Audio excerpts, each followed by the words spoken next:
Bonjour Pascal Grabert. Bonjour Angélique. Il n'est pas venu tout seul, il est venu avec, je sais pas, une dizaine de croissants aux amandes. Inutile de vous dire qu'on se régale, ça c'est pour la petite histoire, mais il est surtout venu nous parler de l'association Partir Offrir qui organise un nouveau convoi vers l'Ukraine. 18 camionnettes, le départ c'est prévu le 11 avril prochain. Qu'est-ce que vous emmenez cette fois dans ce périple de presque 6000 km? Alors, cette fois on aura pas mal de produits alimentaires, pas mal de produits d'hygiène et déjà 22 groupes électrogènes qui partiront là-bas, du matériel médical aussi. Du matériel médical, donc c'est important. Vous allez dans une zone de guerre cette fois-ci. Vous allez où? Alors cette fois, on va aller à Zaporijia. C'est la fameuse ville où la centrale nucléaire un peu affole les autorités européennes. Voilà, on va aller jusque là cette fois, oui, en zone de guerre. Donc là, ça veut dire qu'il vous faut des laissez-passer, des autorisations particulières. Ça veut dire aussi une organisation sur place pour pouvoir vous accueillir. C'est ça, oui. Il faut effectivement un laissez-passer, co-signé par les autorités civiles et militaires. Et effectivement, sur place, il nous faut une organisation un peu particulière par rapport au nombre de personnes qu'on est effectivement. Oui. Ah oui, parce que là, donc, un convoi de 18 camionnettes, ça veut dire quoi? Une bonne quarantaine de bénévoles? Oui, on sera à peu près 40 personnes, oui. Et on sera plusieurs nationalités en plus, c'est très intéressant.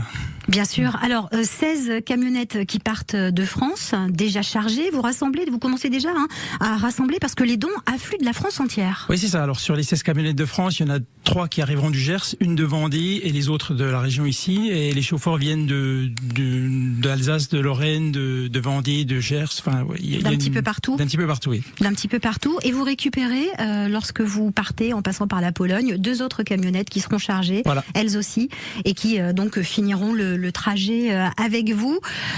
Vous avez besoin de quoi aujourd'hui? Est-ce qu'on peut encore vous aider? Alors oui, il reste encore une semaine avant le départ, une bonne semaine, donc on peut encore apporter des choses. Donc il y a un point de collecte sur Montbéliard en semaine, et d'autres opérations qui sont en cours, actuellement encore des collectes. Donc des collectes, et aujourd'hui justement il y en a une à Giromagny. C'est ça, l'association Maïdan sans frontières donc m'a contacté et organise aujourd'hui une opération caddie à Giromagny à l'Intermarché toute la journée, donc qui collecte des choses qui nous seront remises et nous on les transmettra là-bas en Ukraine. Donc de l'épicerie sèche, des produits d'hygiène, c'est principalement ce que vous allez apporter là-bas et qu'on peut trouver donc dans un supermarché aujourd'hui, on va dire, c'est ça, principalement ça.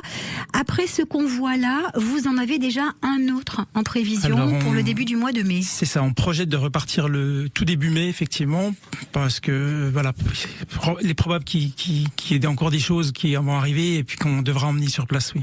Donc vous êtes vraiment au cœur de l'actualité, les besoins sont énormes, le gros de l'hiver est passé, mais il y a encore des coupures de courant, il y a encore des problèmes pour s'approvisionner, pour le quotidien en fait, vivre tout simplement là-bas. C'est ça, oui. C'est vrai qu'on sort de l'hiver a été rude, on était en décembre, il faisait vraiment très froid, mais les groupes électrogènes par exemple sont encore essentiels parce qu'il y a encore des coupures d'électricité et il faut parier à ça.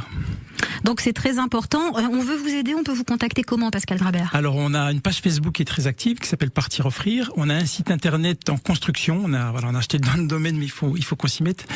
Voilà, donc il y a toutes les informations sur la page Facebook, un numéro de téléphone, un mail. Donc n'hésitez pas à nous contacter, on vous répondra avec plaisir. Donc là on a parlé des matières premières, de ce que vous allez apporter, mais si quelqu'un veut se proposer pour conduire une camionnette, pour vous aider dans ce sens-là aussi, c'est possible? Alors oui, c'est possible. Donc pour ce voyage, en principe, les besoins sont comblés, mais on a toujours besoin de chauffeurs. Effectivement, voilà, il y a pas de problème. Et j'encourage même les gens à venir parce que c'est une très très belle expérience. Voilà, donc vous le savez, si vous avez envie de vivre une belle aventure et puis surtout d'aller porter secours, de l'aide.